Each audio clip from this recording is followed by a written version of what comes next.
सर्वेभ्यो नमो नमः। सभी को सादर प्रणाम। कल अष्टम श्लोक का पठन एवं उसकी व्याख्या हो गई थी। तो अब नवम श्लोक है। जन्म कर्म च मे दिव्यम यो वेत्ति तत्वतः। जन्म कर्म च मे दिव्यम मतलब भगवान श्री कृष्ण अर्जुन से कह रहे हैं कि मेरे जन्म और कर्म दिव्य है। यो वेद तत्वतः, जो इसको तत्व से जानता है। त्यक्त्वा देहम पुनर्जन्म नैति, देह को त्याग कर वह पुनर्जन्म को प्राप्त नहीं होता। मामेति सो अर्जुन, मुझे प्राप्त होता है।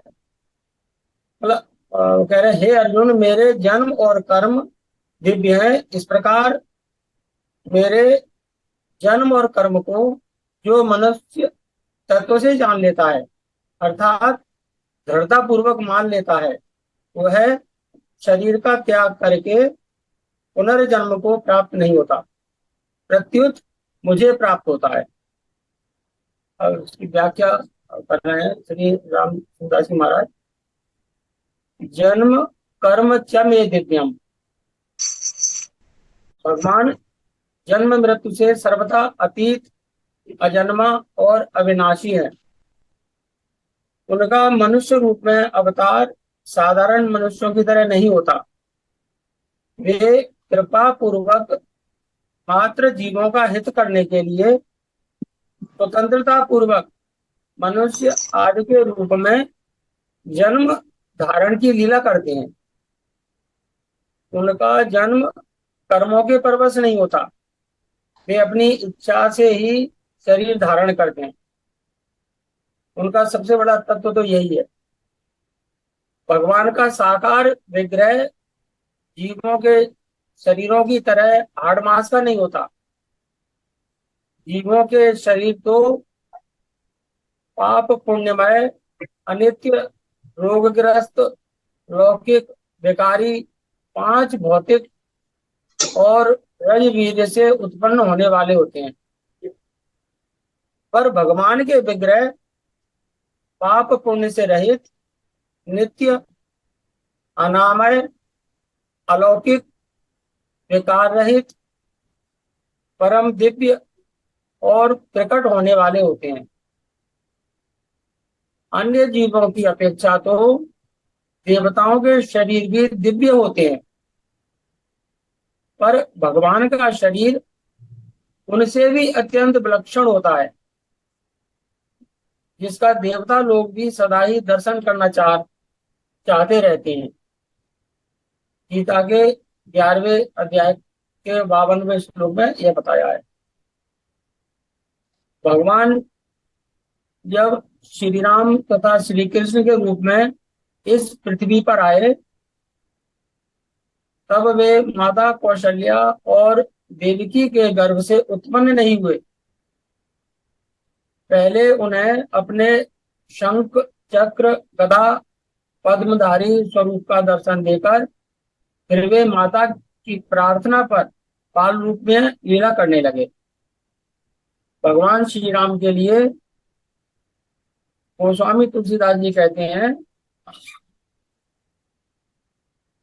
भय प्रकट कृपाला दीन दयाला कौशल्या हितकारी, हर्षित महतारी मुनि मनहारी, अद्भुत रूप विचारी, लोचन अभिरामा तनुगन श्यामा, निज आयुध भुजचारी, भूषण वनमाला नयन विशाला, शोभा सिंधु खरारी, माता पुनि बोली सोमति डोली, तजहु तात यह रूपा, की जय शिशुलीला अति प्रियशीला, यह सुख परम अनूपा, सुन बचन सुजाना रोदन ठाना हुए बालक सुर भूपा।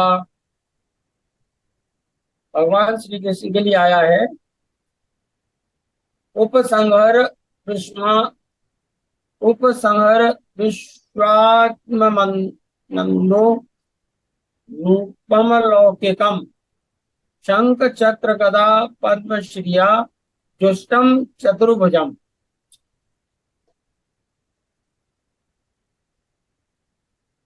श्रीमद् भागवत के 10वें खंड में तृतीय का 30वां श्लोक है। माता देवकी ने कहा, विश्वात्मन शंख चक्र गदा और पद्म की शोभा से युक्त इस 4 भुजाओं वाले अपने अलौकिक दिव्य रूप को अब छिपा लीजिए। तब भगवान ने माता पिता के देखते देखते अपनी माया से तत्काल एक साधारण शिशु का रूप धारण कर लिया। पितरोः संपश्यतोः सद्यो बभूव प्राकृतः शिशुः। श्रीमद् भगवद गीता के 10वें खंड में तृतीय और 46वें श्लोक में बताया है, जब भगवान श्री राम अपने धाम पधारने लगे तब वे अंतर्ध्यान हुए। जीवों के शरीर की तरह उनका शरीर यहाँ नहीं रहा, प्रत्युत वे इसी शरीर से अपने धाम चले गए। पितामहवचः श्रुत्वा विनिश्चित्य महामतिः विवेश वैष्णवं तेजः सशरीरः सहानुजः। वाल्मीकि रामायण में बता रखा है। महामति भगवान श्री राम ने पितामह ब्रह्मा जी के वचन सुनकर और तदनुसार निश्चय करके तीनों भाइयों सहित अपने उसी शरीर से वैष्णव तेज में प्रवेश किया। भगवान श्री कृष्ण के लिए भी ऐसी ही बात आई है। लोकाभिरामम स्वतनुम धारणा ध्यान मंगलम योग धारण्यया दग्ध्वा धामाविशत्वकम। श्रीमद् भागवत में कहा गया है, धारणा और ध्यान के लिए अति मंगल रूप अपनी लोकाभिरामा मोहिनी मूर्ति को योग धारणा जनित अग्नि के द्वारा भस्म किए बिना ही भगवान ने अपने धाम में शरीर प्रवेश किया। भगवान के विग्रह दिव्य शरीर, विग्रह यानी दिव्य शरीर, भगवान के विग्रह के विषय में महामुनि वाल्मीकि जी भगवान श्री राम से कहते हैं, चिदानंदमय देह तुम्हारी विगत विकार ज्ञान अधिकारी नरतनु धरेव संगसुर काजा कहीं करहु जस प्राकृत राजा। एक बार सनकादि ऋषि वैकुंठ धाम में जा रहे थे। वहां भगवान के द्वारपालों ने उन्हें भीतर जाने से रोका। तब सनकादि ने उन्हें शाप दे दिया। अपने अनुचरों के द्वारा सनकादि का अपमान हुआ जानकर भगवान स्वयं वहां पधारे। उस समय भगवान का दर्शन करने उनकी बड़ी विलक्षण दशा हुई। उन्होंने भगवान के चरणों में प्रणाम किया। प्रणाम करने पर उन कमल नेत्र भगवान के चरण कमल के पराग से मिली हुई तुलसी मंजरी की वायु ने उनके नासिका छिद्रों में प्रवेश करके उन अक्षर परमात्मा में नित्य स्थित रहने वाले ज्ञानी महात्माओं के भी चित्त और शरीर को शुद्ध कर दिया। शब्दादि विषयों में बंद कोई इतनी विलक्षण चीज नहीं है जिससे मन आकृष्ट हो जाए, पर भगवान के चरण कमलों की गंध से नित्य निरंतर परमात्म स्वरूप में मग्न रहने वाले सनकादिकों के चित्त में भी खलबली पैदा हो गई। कारण कि वह पृथ्वी की विकार रूप गंध नहीं थी, प्रत्युत दिव्य गंध थी। ऐसे ही भगवान के विग्रह की प्रत्येक वस्तु, वस्त्र, आभूषण, आयुध आदि दिव्य, चिन्मय और अत्यंत विलक्षण है। भगवान की लीलाओं को सुनने, पढ़ने, याद करने आदि से लोगों का अंतःकरण निर्मल, पवित्र हो जाता है और उनका ज्ञान दूर हो जाता है। यह भगवान के कर्मों की दिव्यता है। यह भी उनका एक परम तत्व है। अज्ञान स्वरूप भगवान शंकर, ब्रह्मा जी, सनकादिक ऋषि, देवर्षि नारद आदि भी उनकी लीलाओं को गाकर और सुनकर मग्न हो जाते हैं। भगवान के अवतार के जो लीला स्थल हैं, उन स्थानों में आस्तिक भाव से, श्रद्धा, प्रेम पूर्वक निवास करने से एवं उनका दर्शन करने से भी मनुष्य का कल्याण हो जाता है। तात्पर्य यह है कि भगवान मात्र जीवों का कल्याण करने के उद्देश्य से ही अवतार लेते हैं और लीलाएं करते हैं। अतः उनकी लीलाओं को पढ़ने, लीलाओं को पढ़ने सुनने से, उनका मनन चिंतन करने से स्वाभाविक ही उस उद्देश्य की सिद्धि हो जाती है। चौथे श्लोक में अर्जुन ने भगवान से केवल उनके जन्म के विषय में पूछा था, परंतु यहाँ भगवान ने अर्जुन को बिना पूछे अपनी तरफ से कर्म के विषय में कहना आरंभ कर दिया। इसमें भगवान का यह अभिप्राय प्रतीत होता है कि जैसे मेरे कर्म दिव्य हैं, वैसे तुम्हारे भी दिव्य होने चाहिए। कारण कि मनुष्य का जन्म तो दिव्य नहीं हो सकता, पर उसके कर्म अवश्य दिव्य हो सकते हैं, क्योंकि उसी के लिए उसका जन्म हुआ है। कर्मों में दिव्यता शुद्धि योग से आती है। जो कर्म बांधने वाले होते हैं, उनमें दिव्यता आने से वे भी कर्म मुक्ति देने वाले हो जाते हैं।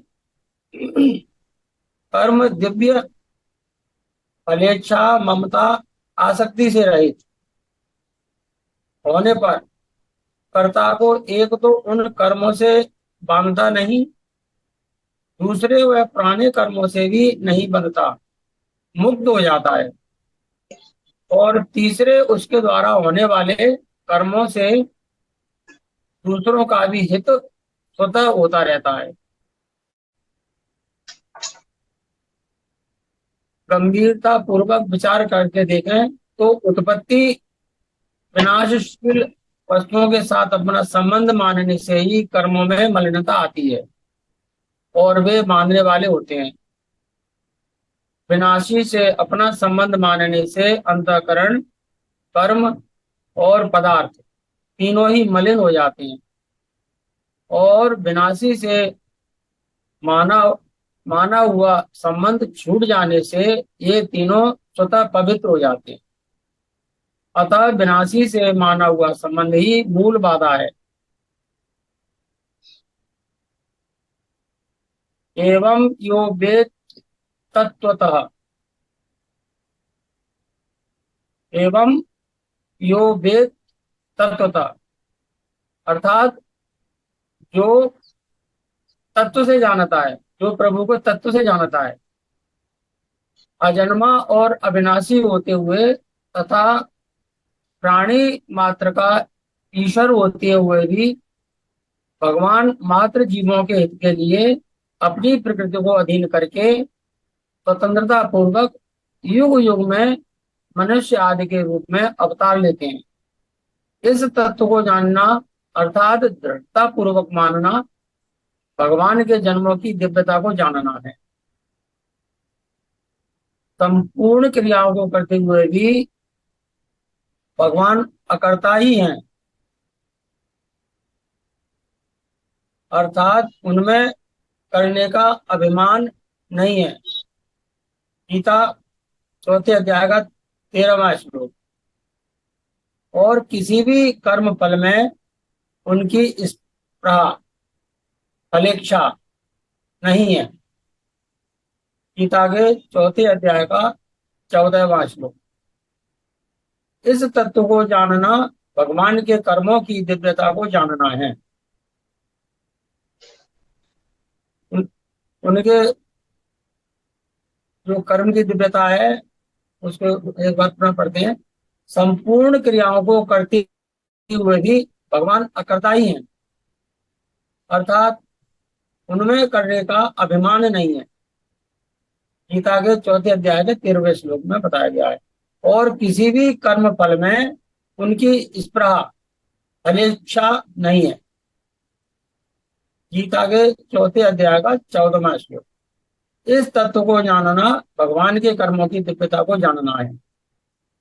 जैसे भगवान के जन्म में स्वाभाविक ही मात्र जीवों की हितैषिता और कर्म में निर्लिप्तता है, ऐसे ही मनुष्यों में भी मात्र जीवों की हितैषिता और कर्म में निर्लिप्तता आ जाना ही वास्तव में भगवान के जन्म और कर्म के तत्व को जानना है। त्यक्त्वा देहम पुनर्जन्म नयति। त्यक्त्वा देहम मतलब देह को त्याग कर पुनर्जन्म नयति, पुनर्जन्म नहीं होता। भगवान को त्रिलोकी में न तो कुछ करना शेष है और न कुछ पाना ही शेष है। गीता के तीसरे अध्याय का 22वां श्लोक। फिर भी वे केवल जीव मात्र का उद्धार करने के लिए कृपा पूर्वक इस भूमंडल पर अवतार लेते हैं और तरह तरह की अलौकिक लीलाएं करते हैं। उन लीलाओं को गाने से, सुनने से, पढ़ने से और उनका चिंतन करने से भगवान के साथ संबंध जुड़ जाता है। भगवान से संबंध जुड़ने पर संसार का संबंध छूट जाता है। संसार का संबंध छूटने पर पुनर्जन्म नहीं होता, अर्थात मनुष्य जन्म मरण रूपी बंधन से मुक्त हो जाता है। वास्तव में कर्म बंधन कारक नहीं होते। कर्मों में जो बांधने की शक्ति है वह केवल मनुष्य की अपनी बनाई हुई कामना है। कामना की पूर्ति के लिए राग पूर्वक अपने लिए कर्म करने से ही मनुष्य कर्मों से बंध जाता है। फिर ज्यों ज्यों कामना बढ़ती है त्यों त्यों वह पापों में प्रवृत्त होने लगता है। इस प्रकार उसके कर्म अत्यंत मलिन हो जाते हैं, जिससे वह बारंबार नीच योनियों और नरकों में गिरता रहता है। परंतु जब वह केवल दूसरों की सेवा के लिए निष्काम भाव पूर्वक कर्म करता है तब उसके कर्मों में दिव्यता, विलक्षणता आती चली जाती है। इस प्रकार कामना का सर्वथा नाश होने पर उसके कर्म दिव्य हो जाते हैं, अर्थात बंधन कारक नहीं होते। फिर उसके पुनर्जन्म का प्रश्न ही नहीं होता। अर्थात इससे ये सिद्ध होता है कि हमारी जो कामना है वही हमारे कर्मों से हमको बांधती है और वही हमारी दिव्यता कम करती है। अर्थात यदि हमारी कामना कम होते होते यदि नष्ट होने लगे तो हमारे कर्मों में दिव्यता आने लगेगी।